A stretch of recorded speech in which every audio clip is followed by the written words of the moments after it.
Kemuliaan kepada Allah Bapa dan Putra dan Roh Kudus. Amin.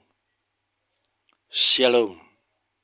Saudara-saudara, kembali kita bertemu lagi di pagi yang indah ini untuk kita membahas firman Tuhan mengenai mengenal Allah. Bagaimana kita bisa mengenal Allah? Kalau kita lihat, Allah itu tidak bisa dilihat, karena Allah itu adalah roh adanya, dan dia tidak bisa dilihat dengan mata jasmani kita. Bagaimana kita bisa mengenal dia? Mari kita akan membuka Alkitab kita yang ditulis dalam Yeremia pasal yang ke-9, ayatnya yang ke-23 dan 24. Mengenal Allah adalah kebahagiaan manusia. Beginilah firman Tuhan, janganlah orang bijaksana bermegah karena kebijaksanaannya. Janganlah orang kuat bermegah karena kekuatannya. Janganlah orang kaya bermegah karena kekayaannya. Tetapi siapa yang mau bermegah, baiklah bermegah karena yang berikut, bahwa ia memahami dan mengenal Allah, bahwa akulah Tuhan yang menunjukkan kasih setia, keadilan, dan kebenaran di bumi. Sungguh, semuanya itu kusukai, demikianlah firman Tuhan. Saudara, banyak orang mengenal Allah, tetapi saya yakin bahwa sebetulnya mereka itu belum mengenal Allah. Karena Allah itu adalah Allah yang tidak kelihatan.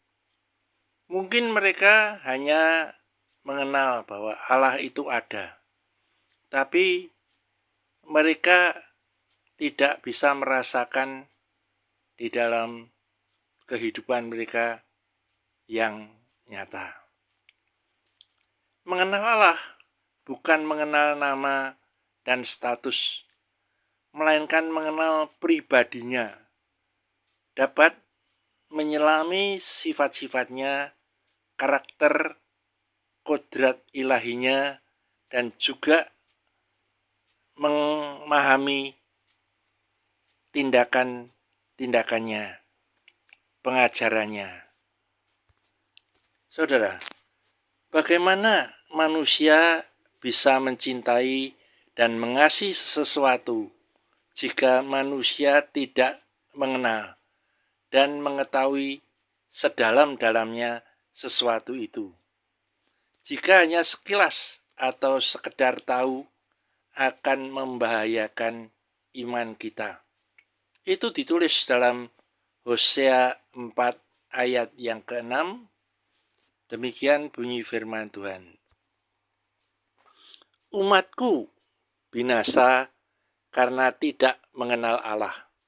Karena engkaulah yang menolak pengenalan itu, maka aku menolak engkau menjadi imamku. Dan karena engkau melupakan pengajaran Allahmu, maka aku juga akan melupakan anak-anakmu. Saudara, sifat berdosa manusia tidak ingin percaya kepada Allah. Manusia lebih menyukai jika bebas dari Allah agar bisa hidup menurut kemauannya sendiri atau semau gue.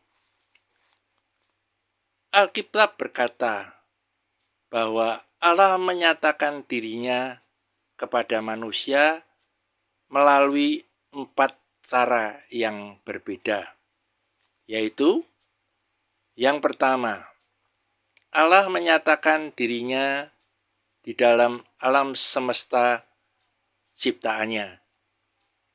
Pemazmur 19 ayat yang kedua, langit menceritakan kemuliaan Allah dan cakrawala memberitakan pekerjaan tangannya. Hari meneruskan berita itu kepada hari, dan malam menyampaikan pengetahuan itu kepada malam. Tidak ada berita dan tidak ada kata, suara mereka tidak terdengar. Tetapi gema mereka terpancar ke seluruh dunia, dan perkataan mereka sampai ke ujung bumi. Ia memasang kemah di langit untuk matahari.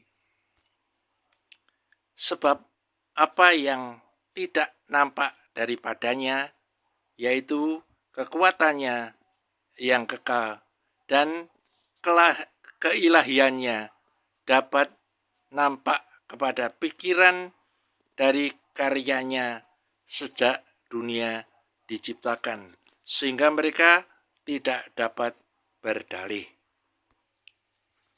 Saudara, pernyataan Allah di dalam alam menyatakan bahwa Allah ada, namun sifatnya terbatas hanya pada kebesaran dan kemahakuasaannya melalui ciptaannya yang dapat manusia lihat. Pernyataan ini tidak akan memberitahu apa-apa tentang sifat karakter Allah ataupun tentang kasih-Nya. Pernyataan melalui alam ciptaannya tidak pernah membawa seseorang untuk percaya. Jadi saudara,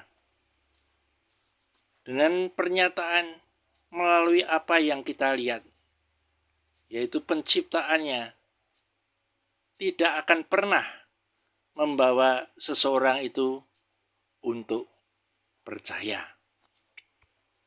Yang kedua, Allah menyatakan dirinya di dalam sejarah.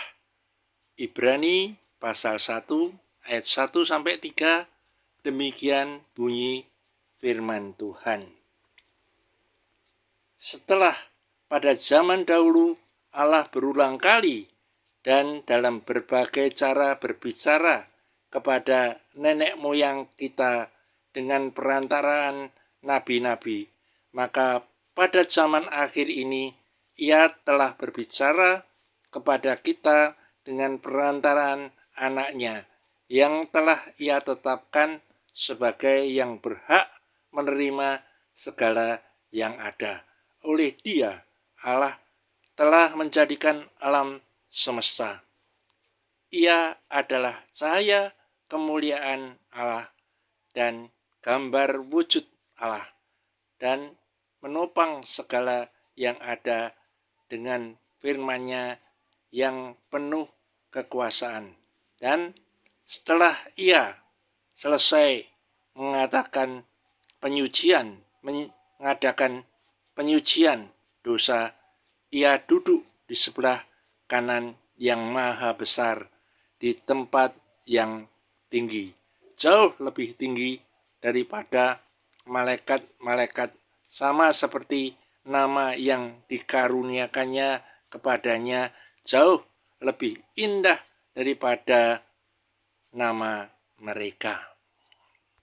Saudara, Allah menyatakan sifat dan hukum moralnya di waktu melepaskan umat Israel dari perbudakan bangsa Mesir, dan pada zaman nabi-nabi, hakim-hakim, raja-raja dalam perjanjian lama, hingga kehidupan Kristus serta kisah para rasul dalam perjanjian baru sampai sekarang.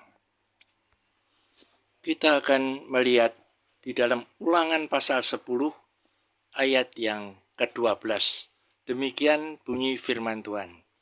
Maka sekarang, hai orang Israel, apakah yang dimintakan daripadamu oleh Tuhan Allahmu selain dari takut akan Tuhan Allahmu, hidup menurut segala jalan yang ditunjukkannya, mengasihi Dia, beribadah kepada Tuhan Allahmu dengan segenap hatimu, dengan segenap jiwamu, berpegang pada perintah dan ketetapan Tuhan yang kusampaikan kepadamu pada hari ini, supaya baik keadaanmu.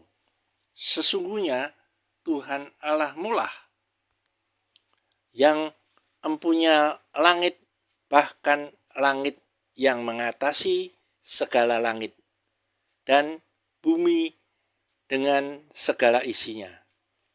Tetapi hanya oleh nenek moyangmu lah hati Tuhan terpikat, sehingga Ia mengasihi mereka, dan keturunan mereka lah, yaitu kamu yang dipilihnya dari segala bangsa seperti sekarang ini. Sebab itu, sunatlah hatimu dan janganlah kamu tegar tengkuk. Sebab Tuhan Allahmu lah Allah segala Allah dan Tuhan segala Tuhan. Allah yang besar, kuat, dan dahsyat, yang tidak memandang bulu ataupun menerima suap. Jadi saudara, Allah telah terpikat oleh nenek moyang bangsa Israel, sehingga Ia mengasihi mereka, dan keturunan mereka lah ialah bangsa pilihan Allah yang telah ditetapkan oleh Allah sendiri. Jadi bangsa Israel adalah bangsa yang dipilih oleh Tuhan sendiri menurut kerelaan kehendaknya. Dialah yang dipilih menjadi bangsa pilihan Allah. Yang ketiga, Allah menyatakan dirinya di dalam Alkitab. Alkitab merupakan catatan tentang apa yang Allah telah lakukan, atau pernyataan tertulis mengenai Allah, yaitu dalam Perjanjian Lama berisi nubuatan, kedatangan Kristus, dan sejarah para nabi-nabi, hakim-hakim, raja-raja, dan pengenalan akan hukum Allah. Kemudian Perjanjian Baru berisi mengenai penggenapannya, yaitu 4 Injil yang merinci pekerjaan dan pelayanan Kristus di dunia, dan juga kisah para rasul, surat-surat, dan kitab-kitab lain yang menjelaskan sisa isi Alkitab untuk membawa kita kepada pengenalan akan Allah. Yang keempat, Allah menyatakan dirinya melalui Roh Kudus yang ditulis dalam Injil Yohanes 16 ayat 13. Tetapi apabila Ia datang, yaitu Roh kebenaran, Ia akan memimpin kamu ke dalam seluruh kebenaran, sebab Ia tidak akan berkata-kata dari dirinya sendiri, tetapi segala sesuatu yang didengarnya, itulah yang akan dikatakannya, dan Ia akan memberitakan kepadamu hal-hal yang akan datang. Melalui penerangan Roh Kudus, seseorang akan mengalami kelahiran baru. Hal ini merupakan bentuk paling pribadi dari pernyataan Allah. Tanpa Roh Kudus, manusia tidak akan bisa mengerti perkara-perkara yang rohani. 1 Korintus pasal yang kedua dan ayat yang ke-7 mulai. Tetapi yang kami beritakan ialah hikmat Allah yang tersembunyi dan rahasia yang sebelum dunia dijadikan telah disediakan Allah bagi kemuliaan kita. Tidak ada dari penguasa dunia ini yang mengenalnya. Sebab kalau sekiranya mereka mengenalnya, mereka tidak menyalibkan Tuhan yang mulia. Tapi seperti ada tertulis, apa yang tidak pernah dilihat oleh mata dan tidak pernah didengar oleh telinga dan yang tidak pernah timbul di dalam hati manusia, semuanya yang disediakan Allah untuk mereka yang mengasihi Dia. Karena kepada kita Allah telah menyatakannya oleh Roh, sebab Roh menyelidiki segala sesuatu, bahkan hal-hal yang tersembunyi dalam diri Allah. Siapa gerangan di antara manusia yang tahu apa yang terdapat di dalam diri manusia selain roh manusia sendiri yang ada di dalam dia? Demikian pula tidak ada orang yang tahu apa yang terdapat di dalam diri Allah selain roh Allah. Kita tidak menerima roh dunia, tapi roh yang berasal dari Allah, supaya kita tahu apa yang dikaruniakan Allah kepada kita. Dan karena kami menafsirkan hal-hal rohani kepada mereka yang mempunyai roh, kami berkata-kata tentang karunia-karunia Allah dengan perkataan yang bukan diajarkan kepada kami oleh hikmat manusia, tapi oleh roh.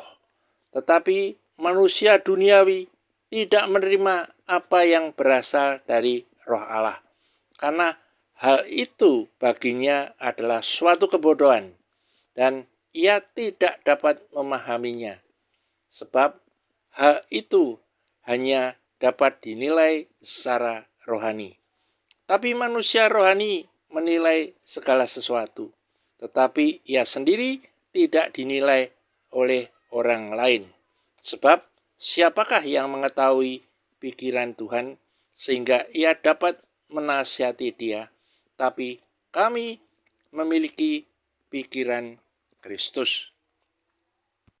Saudara, Roh Kudus memberi sifat baru, kemampuan baru untuk melihat Allah dalam alam sejarah Alkitab dengan pengertian yang baru.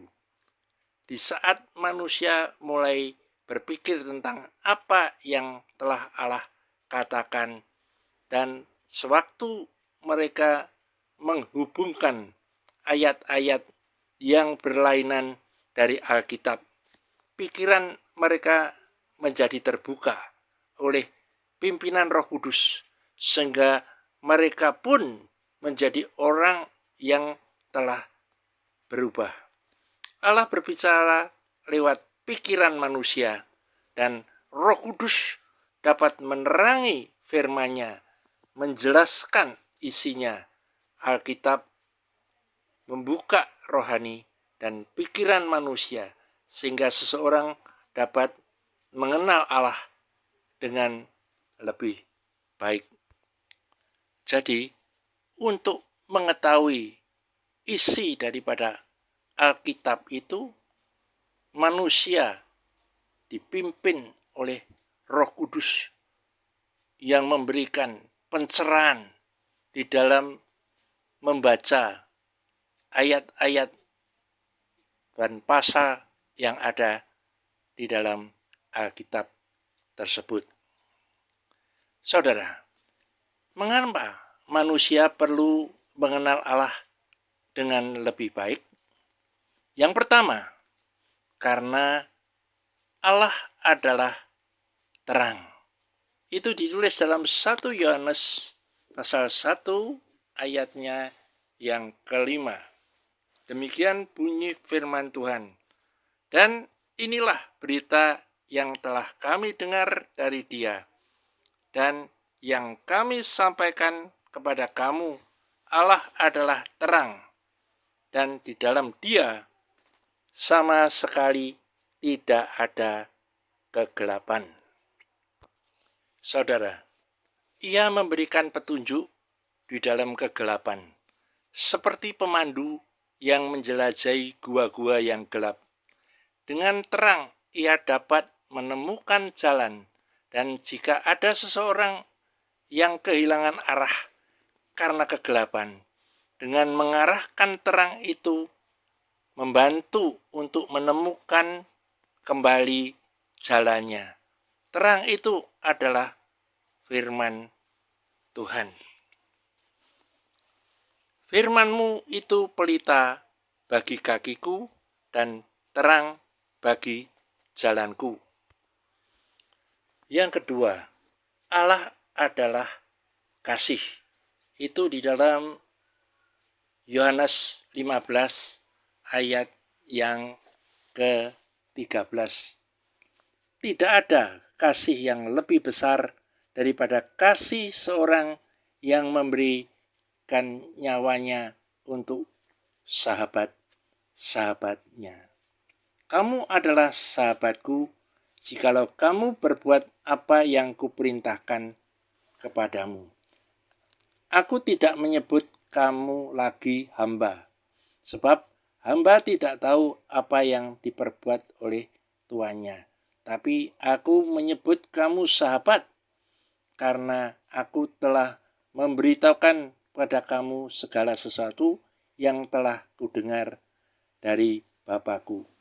Bukan kamu yang memilih aku, tapi akulah yang memilih kamu, dan aku telah menetapkan kamu supaya kamu pergi dan menghasilkan buah, dan buahmu itu tetap, supaya apa yang kamu minta kepada Bapa dalam namaku diberikannya kepadamu.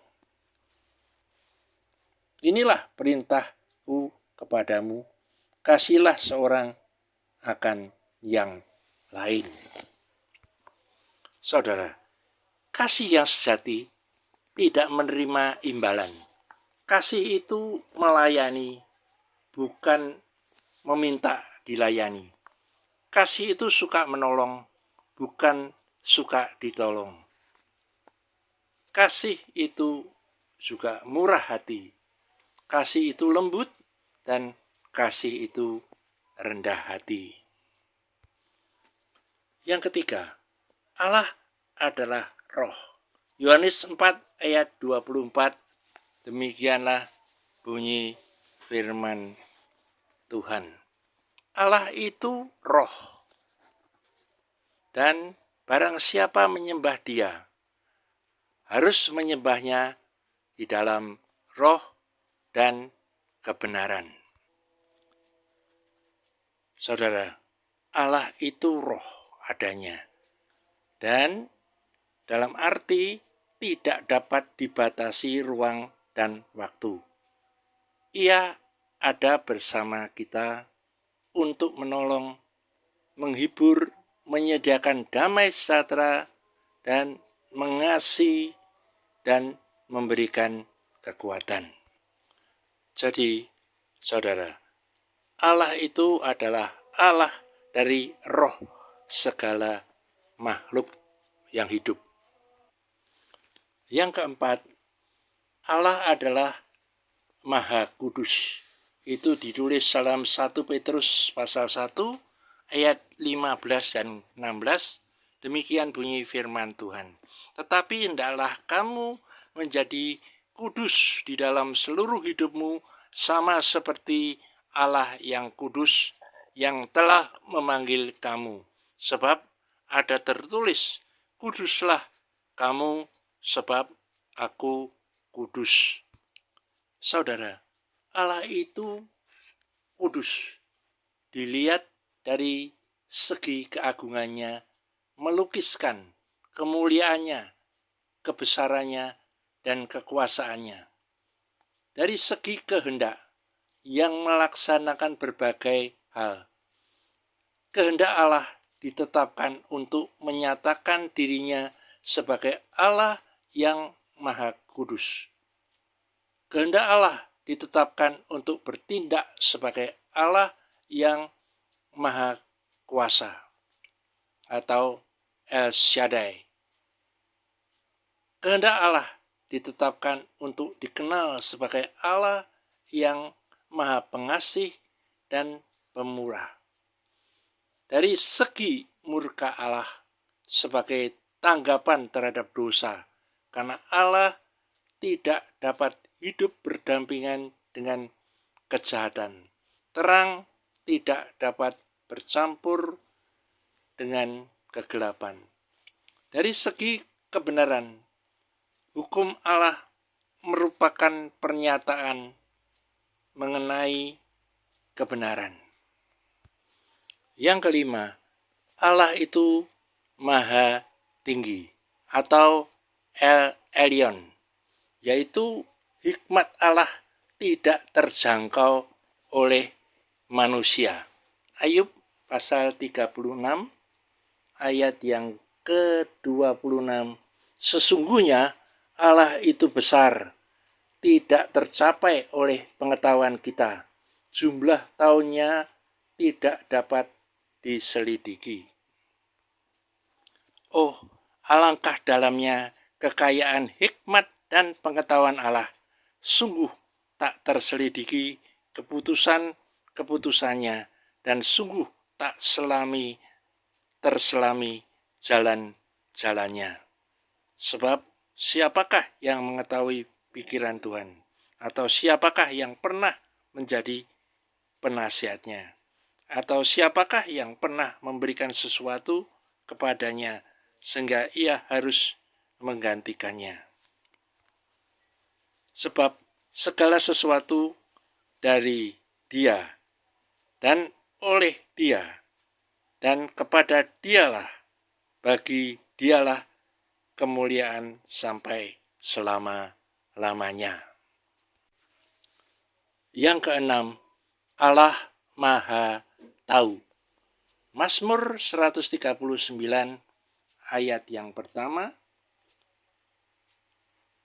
Tuhan, Engkau menyelidiki dan mengenal aku. Engkau mengetahui kalau aku duduk atau berdiri. Engkau mengerti pikiranku dari jauh. Engkau memeriksa aku kalau aku berjalan dan berbaring. Segala jalanku Kau maklumi. Sebab sebelum lidahku mengeluarkan perkataan, sesungguhnya semuanya telah Kau ketahui, ya Tuhan. Dari belakang dan dari depan Engkau mengurung aku, dan Engkau menaruh tanganmu ke atasku. Terlalu ajaib bagiku, pengetahuan itu terlalu tinggi, tidak sanggup aku mencapainya. Saudara, Allah adalah sumber pengetahuan. Tidak saja mengetahui segala sesuatu, namun Dia juga satu-satunya yang tahu segala sesuatu. Permohonan doa tidak dimaksudkan untuk memberi informasi kepada Allah mengenai keperluan seseorang, melainkan seorang itu berdoa untuk mengurangi beban hatinya dan untuk menunjukkan perhatian ketaatan manusia terhadap Allah. Dan karena Allah memilih bekerja melalui doa-doa seseorang. Kemahatauan Allah tidak dapat dipisahkan dari hikmat-Nya yang sempurna. Sebab Allah tahu sebelum saudara itu berdoa. Sebab di dalam Dialah tersembunyi segala harta, hikmat, dan pengetahuan.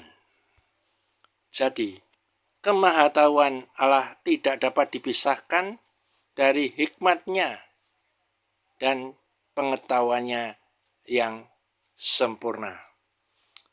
Hikmat adalah kemahatauan yang bertindak dengan kehendak kudus.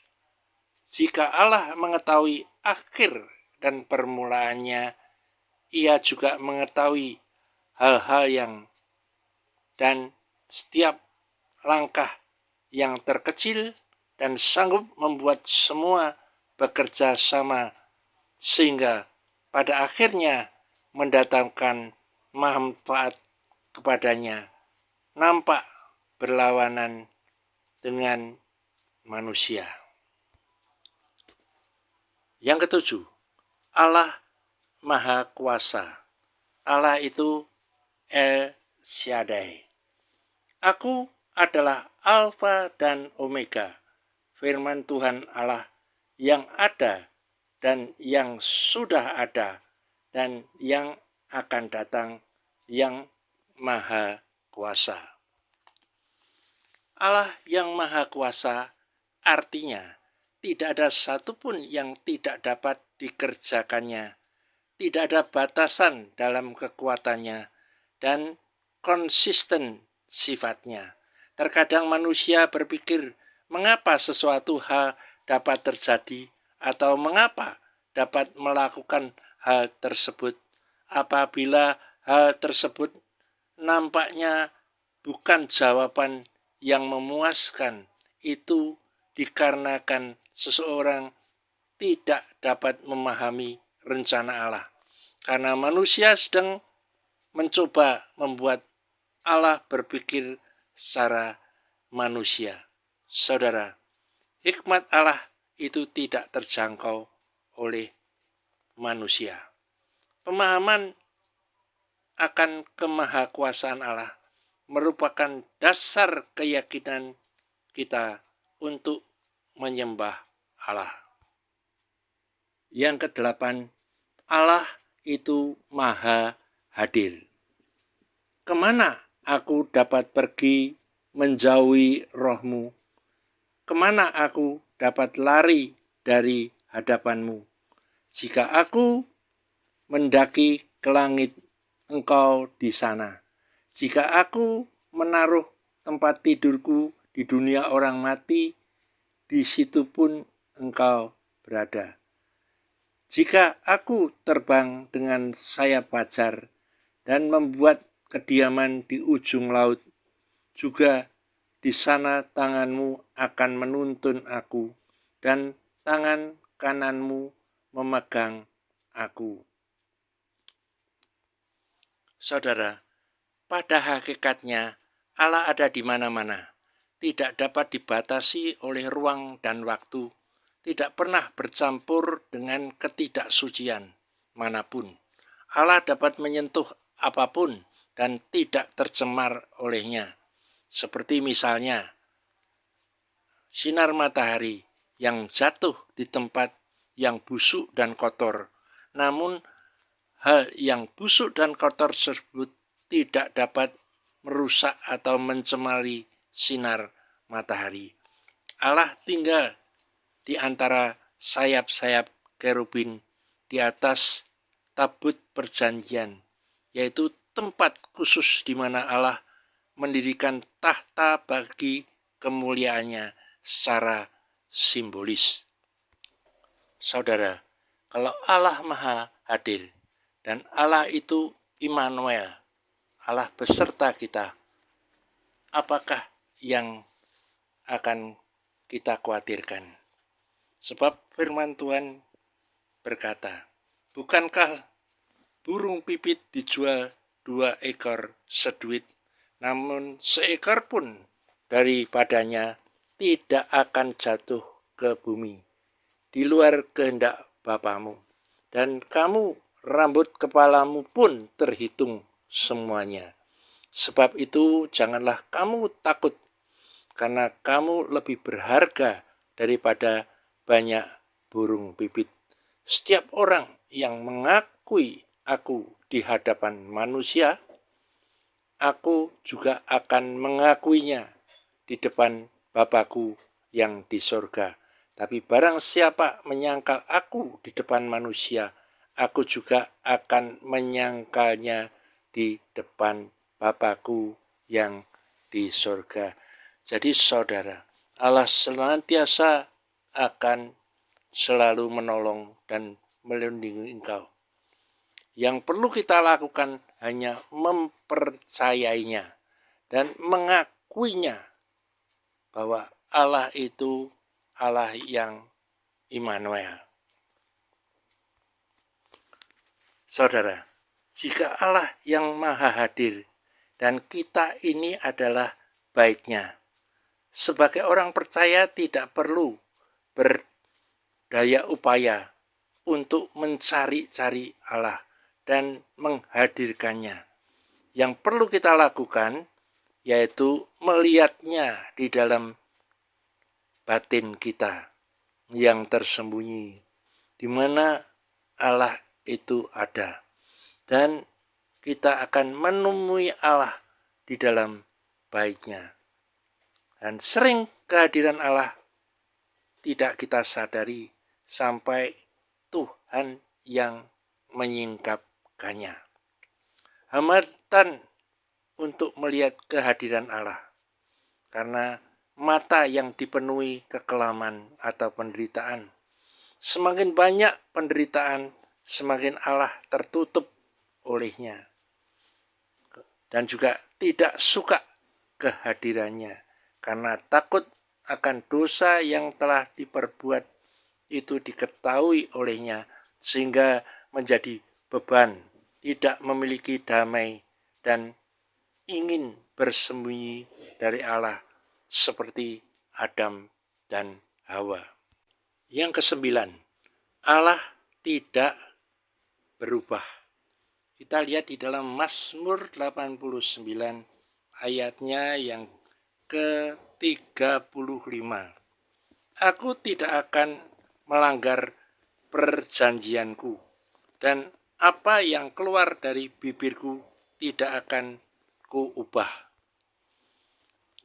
Allah bukanlah manusia sehingga ia berdusta, bukan anak manusia sehingga ia menyesal. Masakan ia berfirman dan tidak melakukannya, atau berbicara dan tidak menepatinya. Saudara, apa yang telah ditetapkan Allah tidak pernah berubah. Allah tidak pernah mengubah karakter, tidak pernah berdusta ataupun menyesal. Namun hanya bereaksi secara berbeda terhadap tanggapan manusia yang bervariasi. Ini berarti kasihnya kekal, janjinya kekal, pengampunannya kekal, keselamatannya kekal, serta penghukumannya kekal. Itu semua tergantung dari reaksi dan respon manusia terhadap anugerah daripada Allah. Banyak kita jumpai kiasan yang menekankan suatu aspek dan sifat lain dari Allah. Misalnya, dalam kitab Maliaki, Allah digambarkan sebagai api pemurni logam. Dalam kitab Hosea, Allah digambarkan sebagai pohon sanobar yang memberikan keteduhan sepanjang tahun.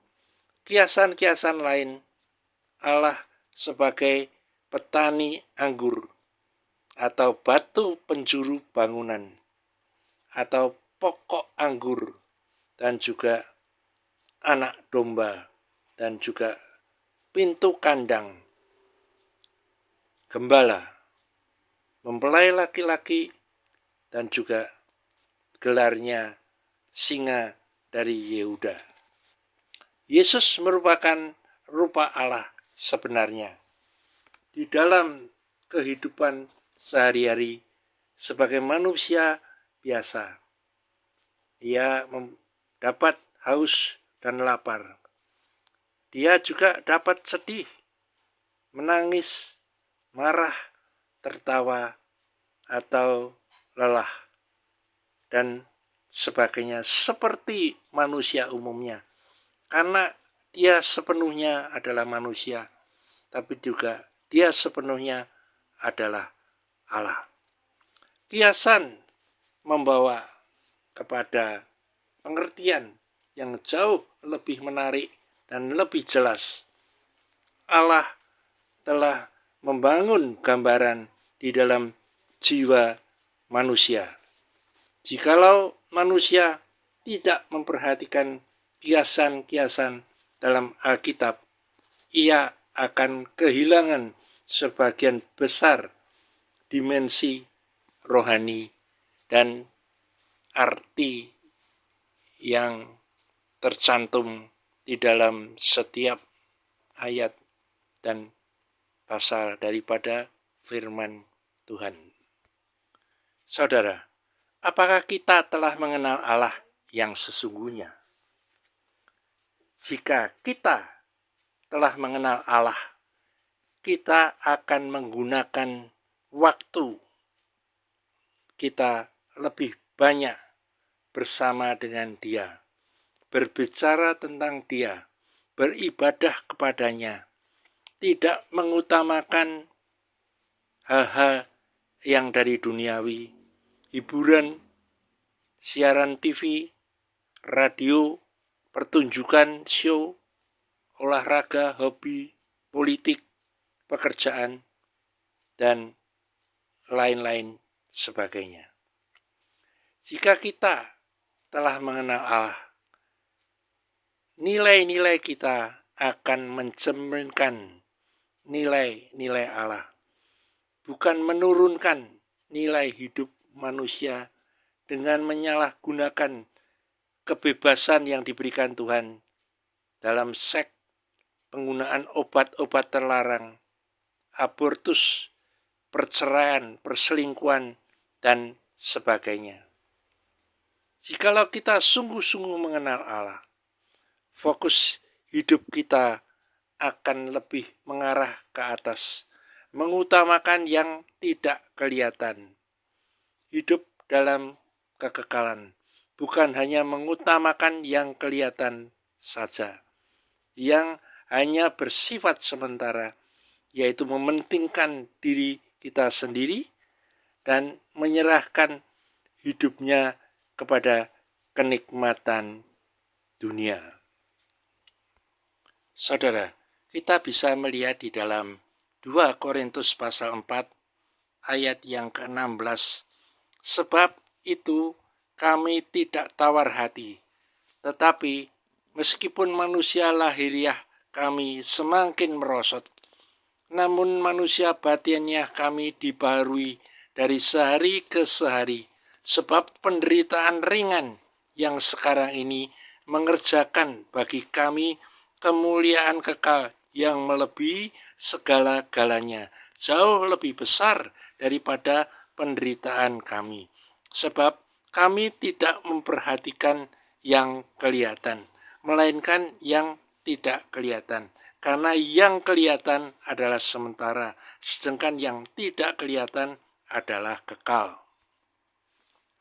Maka oleh karena itu, hati kami senantiasa tabah, meskipun kami sadar bahwa selama kami mendiami tubuh ini, kami masih jauh dari Tuhan.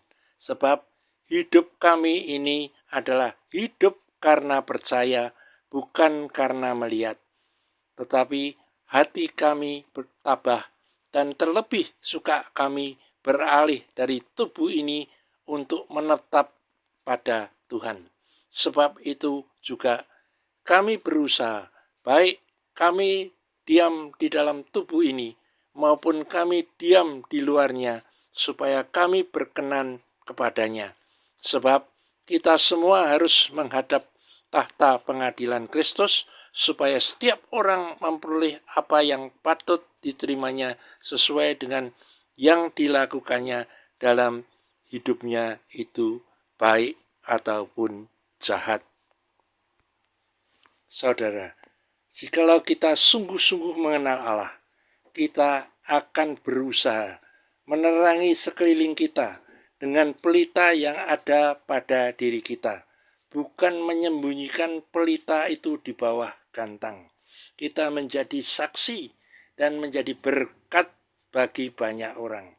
Jikalau kita sungguh-sungguh mengenal Allah, hidup kita harus mencerminkan kehidupan Kristus di dalam hidup kita.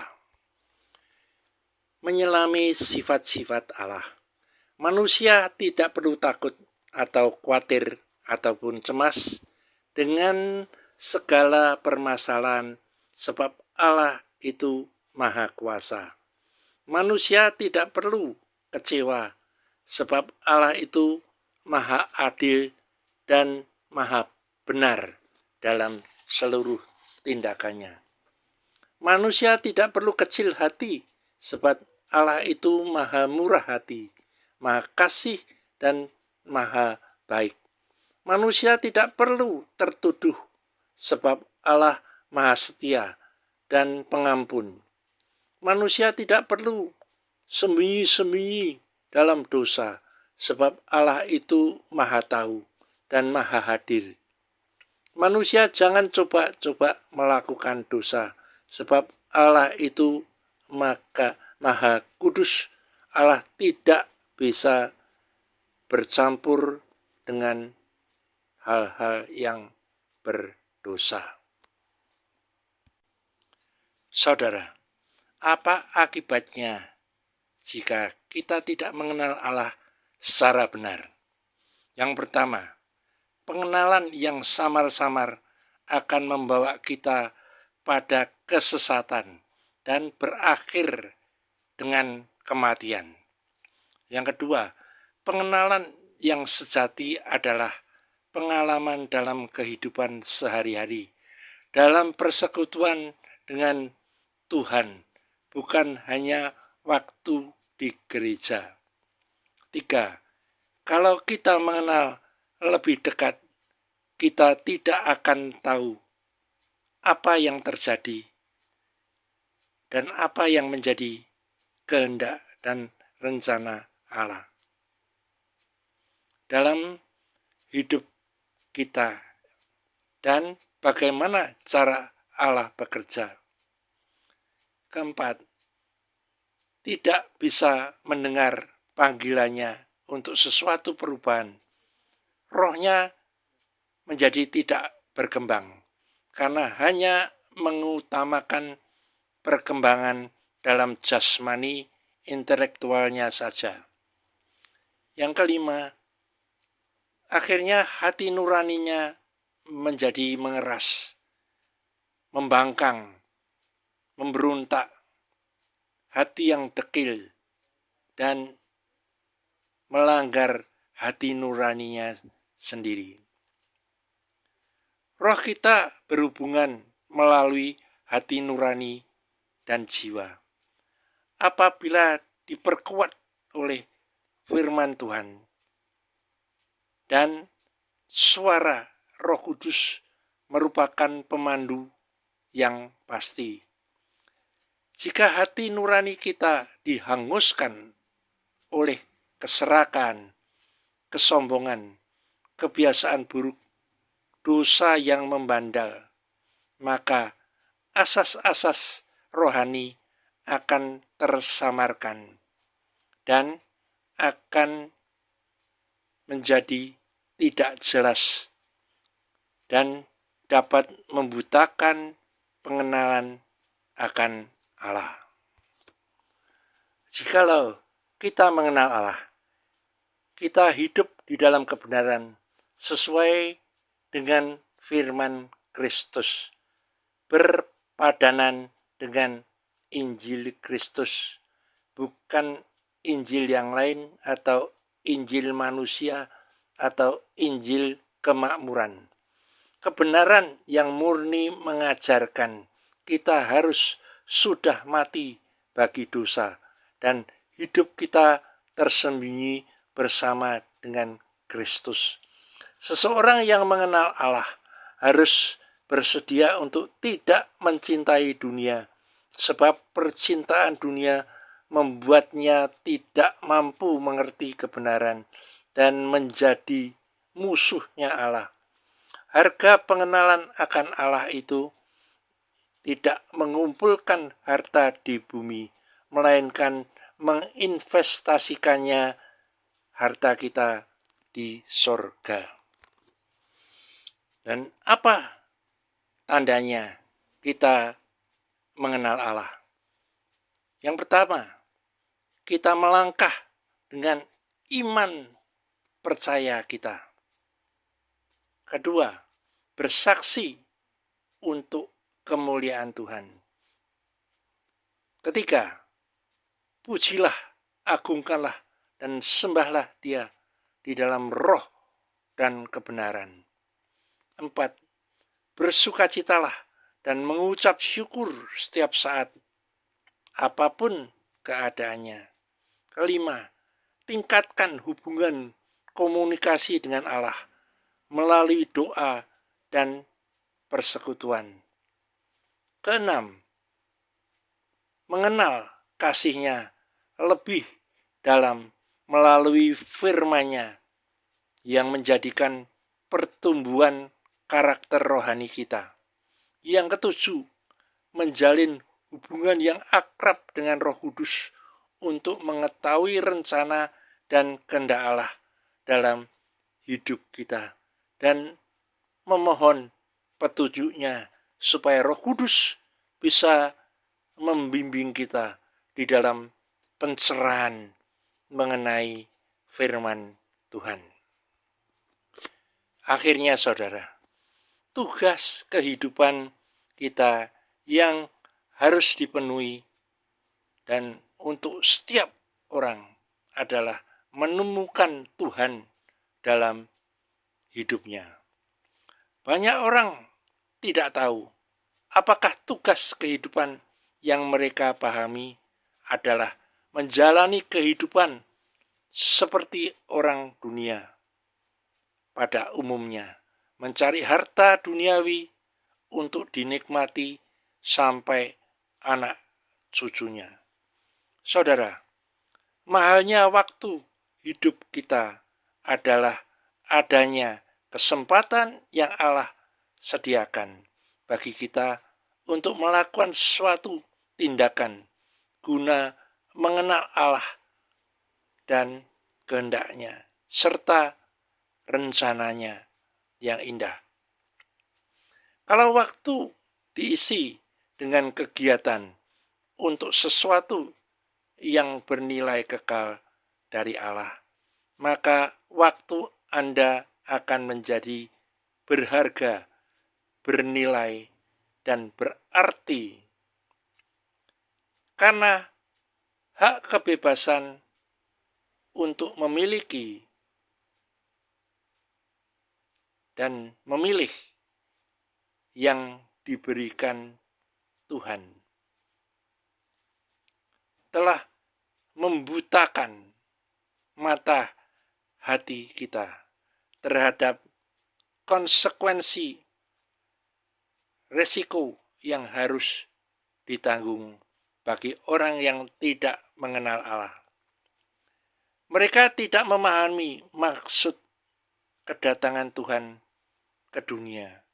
Itu berkaitan dengan rencana untuk kerajaan-Nya dengan tingkat kepuasan abadi, bukan untuk kemakmuran di bumi yang hanya bersifat sementara. Jadi saudara, pergunakanlah waktu dan kesempatan yang diberikan oleh Tuhan, bukan untuk melakukan hal yang sia-sia, yang bersifat sementara saja. Melainkan kita harus mengejar apa yang ditawarkan oleh Tuhan ini. Merupakan sesuatu nilai yang sangat berharga dan kepuasan yang tanpa batas. Jadi saudara, perhatikan apa yang ditawarkan Tuhan di dalam 1 Korintus 6 ayat yang kedua dan ayat yang ketiga. Atau tidak tahukah kamu bahwa orang-orang kudus akan menghakimi dunia, dan jika penghakiman dunia berada di dalam tangan kamu, tidakkah kamu sanggup untuk mengurus perkara-perkara yang tidak berarti? Tidak tahukah kamu bahwa kita akan menghakimi malaikat-malaikat? Jadi apalagi perkara-perkara biasa dalam hidup kita sehari-hari. Sebab penderitaan ringan yang sekarang ini mengerjakan bagi kami kemuliaan kekal yang melebihi segala-galanya, jauh lebih besar daripada penderitaan kami. Sebab aku yakin bahwa penderitaan zaman sekarang ini tidak dapat dibandingkan dengan kemuliaan yang akan dinyatakan kepada kita. Jadi akhirnya saudara-saudaraku, kita sudah mempelajari firman Tuhan mengenai pengenalan akan Allah. Dan kita akan akhiri dulu firman Tuhan ini dan kita akan berdoa. Bapa di sorga, kami mengucap syukur atas kasih anugerah Tuhan yang sudah memberikan kepada kami pelajaran, pemahaman, pengertian akan pengenalan akan Allah, sehingga kami tidak binasa. Selanjutnya kami mohon tuntunan-Mu, Roh Kudus, yang akan membimbing kami di dalam pencerahan yang lebih jelas mengenai firman pengenalan akan Allah ini. Kami hamba-Mu sebagai hamba Allah yang penuh dengan keterbatasan hanya bisa menyampaikan sebatas ini. Selanjutnya kami serahkan dalam tangan kuasa-Mu, Roh Kudus, yang akan lebih lagi membimbing kami. Karena kami percaya firman-Mu tidak ada kembali dengan sia-sia. Engkau yang akan memberkati dan mengurapi akan firman-Mu ini, Tuhan. Segala pujian, hormat, kemuliaan hanya patut Engkau yang menerimanya.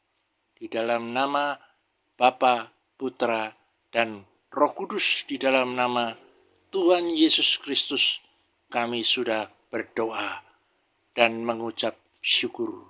Haleluya. Amin.